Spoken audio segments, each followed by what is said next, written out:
갈라디아 2장 11, 14절입니다.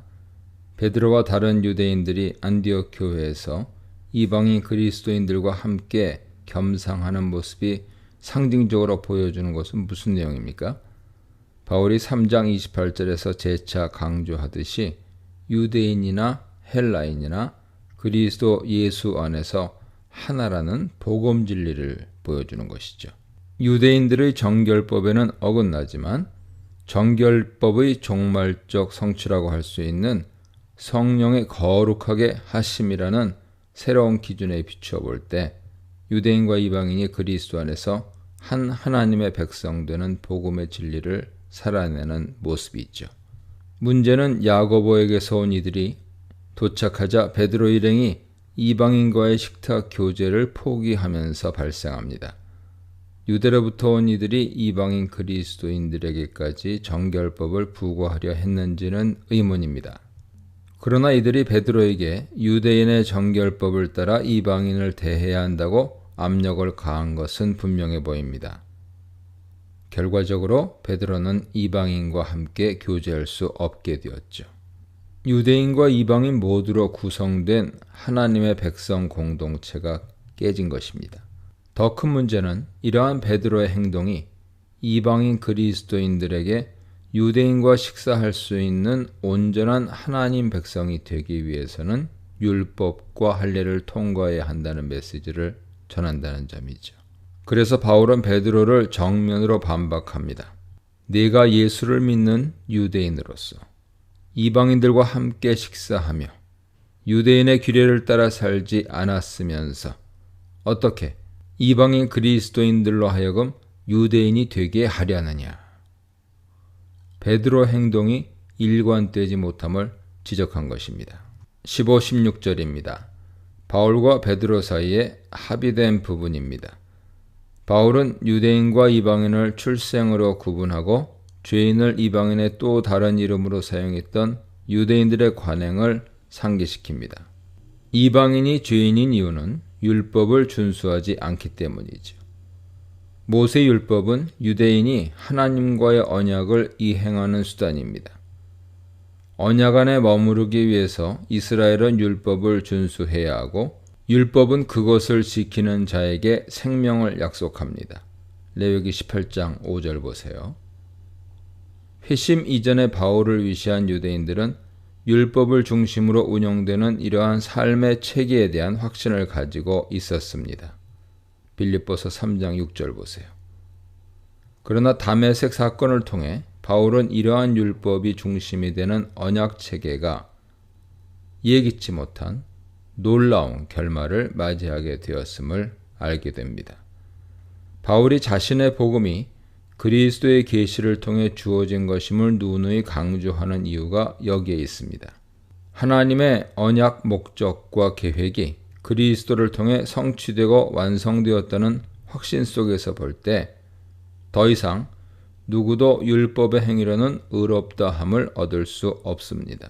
그것이 안식법, 정결법, 음식법이든 다른 어떤 율법 규정이든 율법 행위를 통해서는 이제 누구도 하나님과 정상적 언약 관계를 누리지 못합니다. 즉, 의로움에 이를 수 없습니다. 그 의로움은 율법의 준수가 아니라 그리스도의 믿음, 신실하심을 통해서만 주어집니다. 이스라엘은 하나님과의 언약에 실패했지만 유일하고 진정한 하나님 백성인 예수는 하나님을 향한 언약적 신실함을 보이셨습니다. 그는 능동적으로 아버지 모든 뜻에 순종하셨고 수동적으로 십자가의 소명을 묵묵히 받아들이셨습니다. 하나님과의 언약에 신실하셨던 예수야말로 아브라함의 유일한 자손입니다. 그의 신실함을 보시고 하나님은 아브라함에게 약속된 모든 언약의 복과 생명, 의로움을 그에게 부어주셨습니다. 그리고 우리로 하여금 그 그리스도 안에서 언약의 약속들을 함께 누리게 하셨습니다. 그러므로 사람이 의롭게 되는 것은 오직 예수 그리스도의 객관적인 사역에만 근거합니다.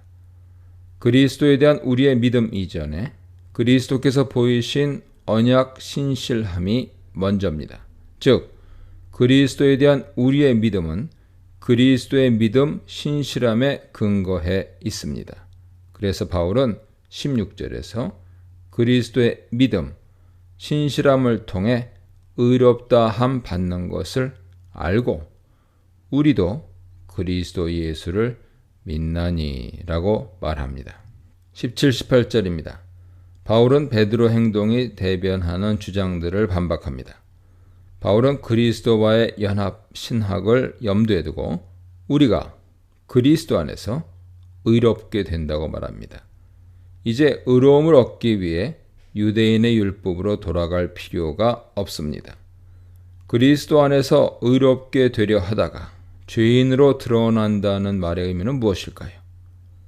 이는 안디옥 교회에서 베드로가 처한 상황에 해당합니다. 그는 그리스도 안에서 유대인과 이방인 모두에게 주어지는 의로움을 장려하다가 돌연 정결법을 어겨 죄인이 된 자신을 발견한 것이죠. 그렇다면 이것은 율법으로부터 자유한 의로움을 주시는 그리스도의 책임이 아닌가요? 절대 그럴 수 없습니다. 18절에서 바울은 수사적인 나를 동원해서 다시 베드로의 딜레마를 묘사합니다. 베드로가 이미 헐어버린 유대인의 정결법을 다시 세운다면 그것은 스스로 범법자로 만드는 것입니다. 19, 21절입니다. 19, 20절을 통해 바울은 안디옥에서의 베드로와 갈라디아 교회에 들어온 대적자들을 결정적으로 반박합니다. 바울은 내가 율법으로 말미암아 율법에 대하여 죽었다고 말하죠.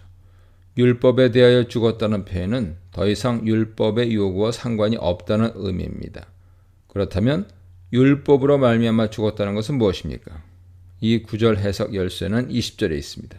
바울은 그리스도와 함께 십자가에 못 박혔다 말합니다. 이 표현은 그리스도와의 연합을 표현하기 위해 바울이 자주 사용하는 표현이죠. 즉, 율법으로 말미암아 율법에 대해 죽은 것은 바울이 아니라 그리스도였습니다. 3장 13절에 나오지만 그리스도는 율법이 규정하는 특수한 형태의 죽음, 나무에 달리는 죽음을 당하셨습니다. 그리고 율법의 저주를 받았습니다.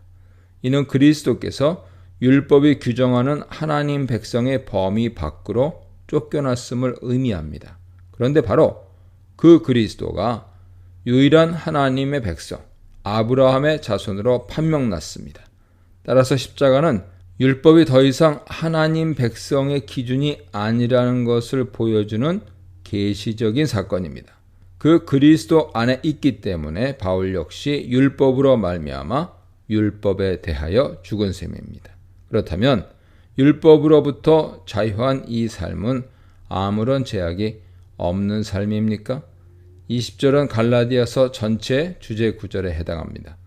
바울은 율법 준수보다 더 강력한 새로운 윤리적인 동기, 삶의 목표가 있음을 강조합니다. 즉, 내 안에 그리스도가 사시는 것이죠. 나를 사랑하사 나를 위해 자기 몸을 버리신 하나님 아들의 피스티스, 즉 그의 믿음, 신실하심을 나도 살아가는 것입니다. 성령의 역사하심을 따라 그리스도의 믿음, 신실하심을 지금 여기에서 닮아가는 것입니다. 바울의 대적자들은 오히려 바울이 하나님의 은혜를 폐하려 한다고 공격했을 것입니다. 그들에게 하나님 은혜의 최고 표현이 율법이기 때문입니다. 이는 하나님에 대한 오해죠. 의롭게 하시는 하나님 은혜는 그리스도의 십자가를 통해 폭발적으로 계시되었습니다. 그리스도의 십자가를 통해서만 얻을 수 있는 그 의로움과 은혜를 율법을 통해서도 얻을 수 있다면 그리스도는 과연 헛되이 죽으신 셈이 되고 말죠. 이 문단에서는 외식이 아니라 복음 진리다. 율법 행위가 아니라 예수 그리스도의 믿음이다. 내가 아니라 그리스도가 하신다에 대해 묵상해 보시기 바랍니다.